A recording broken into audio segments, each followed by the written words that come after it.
So I noticed when I was driving the car back from the MOT that the engine warning light came on briefly. I wasn't too concerned, I thought I'd give it the benefit of the doubt, but when I drove the car again over the next couple of weeks, every time that I went out the engine warning light came on. What seemed to be happening was that it would come on sort of for a couple of minutes just after setting out, and then it would go off 5-10 minutes later. It would come back on for another couple of minutes, and it would keep doing that on a kind of a repetitive cycle.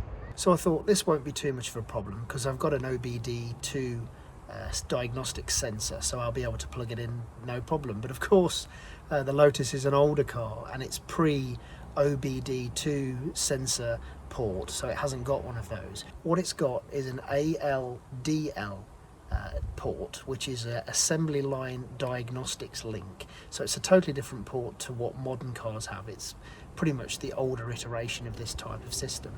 As you can see here, it's quite easy to find. It's just clipped up behind the glove box on the passenger side. So once you remove the port, you can see that it's a different type of system to the OBD2 system. So most Elan owners will know that there's a piece of software that you can download called Elan Scan that allows you to plug your laptop into the Elan and scan a whole bunch of different stuff, from the emissions to fault codes and everything else. What you need for this though is a cable that will fit into the diagnostic socket and then link through to your laptop. You can make one of these yourself by buying a standard cable, but then you have to chop it and add the USB part to it.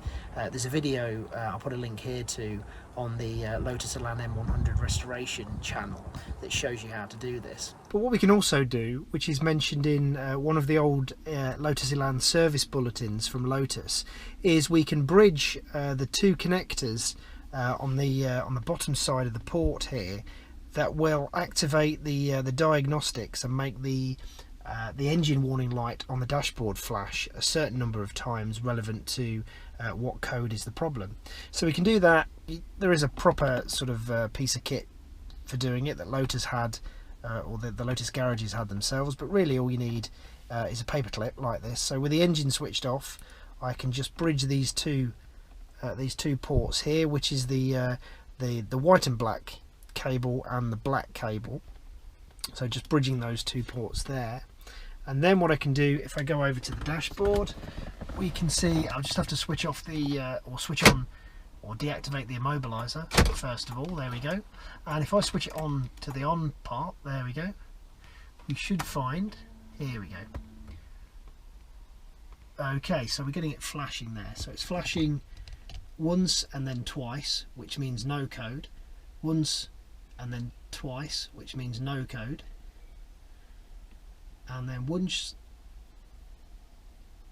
and then twice, which is code 12 basically, which means there's no fault detected. But now you can see it's flashing once and then 3 times, which indicates fault code number 13. Now fault code 13 is the oxygen sensor. So the problem with the oxygen sensor has probably not occurred to the engine management system before because of the problems that I had with the coolant temperature sensor and also the thermostat. So once those problems have been rectified, as you saw in the last video, now what's happened is it's started to throw up this problem and has acknowledged the fact or noticed the fact that the oxygen sensor obviously has some kind of problem.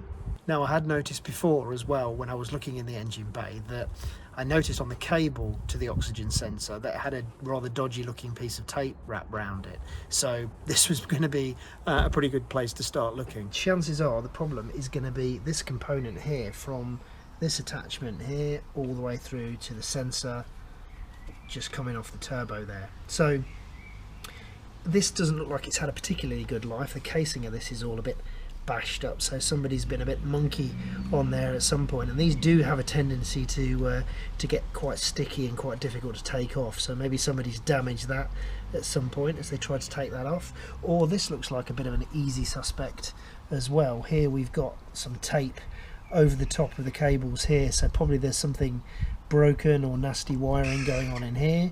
So before buying a new O2 sensor, I'm going to have a look at this cabling just to see if there's any issues lurking under here that will be easily fixed. And if that doesn't work, then this is going to be the problem, so I'll buy a new one of these, which shouldn't be too expensive. I think it looks at about £65, which is a bit pricey, so I'll probably look at cross-referencing that on Lotus Elan Central to see, because this is going to be a fairly common part. There's even talk of just a standard Bosch part that will fit and take care of the problem. So that's the next thing to come off, and we'll see if that solves the engine warning light problem. So once I got in there and took the tape off of the cable, it was obvious somebody chopped the cable and then tried to solder it back together, but unusually the cable is actually stainless steel, so there's no way that you can actually solder stainless steel. So it's amazing that this was actually working at all, but it was clear that I wasn't going to be able to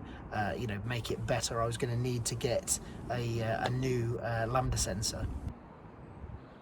So because I still needed to find where to source the part from, we decided to crimp the wires back together. It was only ever going to be a temporary fix because it still threw up the same warning light on the dashboard. But I needed to use the car, wanted to use the car while I was waiting to find the part. So I ordered a new Lambda sensor from eBay. I found one. It's a Denso Japanese part. It had to come from the States because obviously it's an Isuzu engine, so they sold a lot more Isuzus in America, so the parts seem to be more readily available. So this Denso part was about £58, including shipping and taxes, so not too bad.